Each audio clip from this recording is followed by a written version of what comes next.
Hello everybody and welcome back to another Figurehead Reviews video, and today we are taking a look at the Marvel Legends Elektra from the Spider Build-A-Figure series. Here we have Elektra in the front window with her name down at the bottom, a logo at the top, a very beat up box unfortunately, this is what I found. We have some artwork here on the side, same on both sides, and on the back we get a product shot as well as all the other figures needed in this wave to complete the Spider Build-A-Figure, and at the top we have the read-up. Shaken by the death of her father, Elektra uses her exceptional skills in the martial arts to become an expert assassin. And down here at the bottom we have the UPC code, so you can check with your local retailer to see if they have this in stock. But enough about that, let's get this open and take a look at Elektra. And here is Elektra outside of her packaging, and a very, very faithful comic rendition of this character. And we're getting more and more of those Daredevil family figures, which is great. We had Bullseye with the Man-Thing wave, and then at the time that this figure came out, we didn't know we were getting it, but now we got the Kingpin Build-A-Figure. So just really, really cool that we're getting more and more figures to have a really decent Daredevil setup, and I think that is awesome. I love the size that she comes with. The sculpt work and the design is just really good, to be honest with you. I did have some issues with the ankle joints, which I'll kind of show when I go over the articulation, but yeah. So when standing straight up though, this figure comes in at about 6 1/16 inches tall, which makes her about 15.4 centimeters. She does come with her Build-A-Figure piece for the Spider Build-A-Figure, which we'll look at when we put that together. And aside from that, she does come with those size, so we'll get a better look at those and then check out Elektra. And here are the size up close, and they are really cool looking. I think they did a great job on them. They are identical, so just kind of getting a closer look. So you have that really cool silver that was used as far as the plastic goes, and then you get some good paint work down there on the handle, and you even have it looking like the wrap is going around the part of the blade there. So I think that was really well done. You get a little mishap there on the paint, but that's not really a big deal. From a distance, you're never going to notice that. So very, very cool looking. And I had mentioned some pretty unique articulation. So with this right hand in particular, you can have it being held just normal. Her fingers might look a little weird, but I think a lot of us are going to utilize this pose here by having her holding it with it sort of sticking straight out. So I think that is very cool looking. And then also, if you wanted to, you could do a little size storage by just sliding it into her belt there, and you could slide the other one in as well, but then that way you can actually have her having her size just sort of hanging out there. So I think that is really cool. You get a couple options with this. And taking a look up close, we can see what looks to me like a very well done head sculpt. However, it looks like that left eye might be slightly off on the paintwork. Just a little bit, yeah. Needed to, looks like maybe come down and a little closer to the nose. But the sculpt itself looks really good. I actually like the paint that they did use. The paint on the eyes looks good. The paint on the lips looks good. Yeah, I like it. You can see on mine, I noticed this after the fact, but if you look on her neck there, very ugly.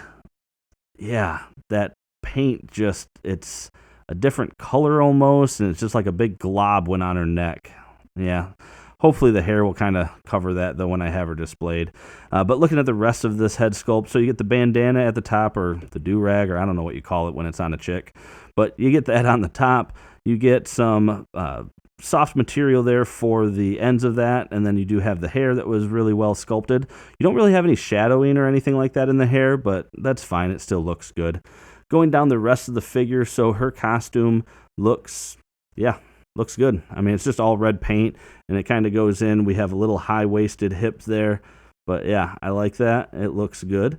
The arm has these bands on it, and at first I thought this was a painting mishap, but it looks like this is meant to be the wraps around her wrists, and I don't know, that it looks like it could be a paint defect. I know that it's not, but I feel like they could have done an accessory and actually gotten us some sculpted wraps instead of just trying to paint them on.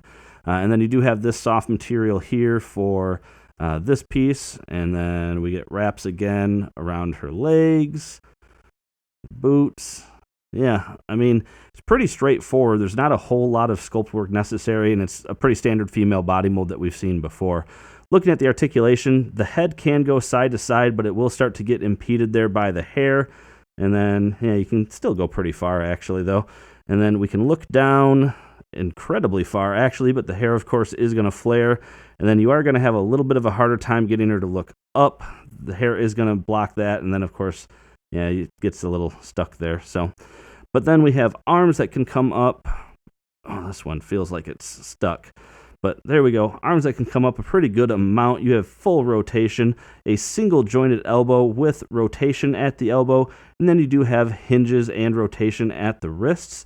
You do have a diaphragm joint that can turn, yeah, actually all the way around without, ooh, might have dug in there a little bit. Felt like it might have dug in. Yeah, be careful, but can look down that far, can look back quite a ways, and you do get a little bit of side-to-side motion there. No other waist articulation. You have legs that can only come apart that far, so not very far at all. Can kick forward pretty good, kick back. Actually, if it kind of sticks out a little ways, but you can kick back pretty far, otherwise not much just there. Upper thigh cut, double jointed knees, and then you do have a hinge, which these ones were really stiff. And I wonder if you can see it. Yeah, when I was first doing it, see that split right there? I ended up having to heat this hinge up because it was so stiff that it was starting to rip, and I was freaking out about it, and even now, yeah. But it does have ankle pivot in that hinge, but yeah, just be careful if you ever see a hinge start to split the plastic.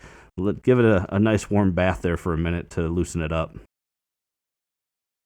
And finally, here we have the entire Spider Build-A-Figure wave standing next to each other. We have Daredevil and Elektra, the House of M Spider-Man, the Spider Build-A-Figure, Cloak and Dagger, the Scarlet Spider, and Dr. Octopus.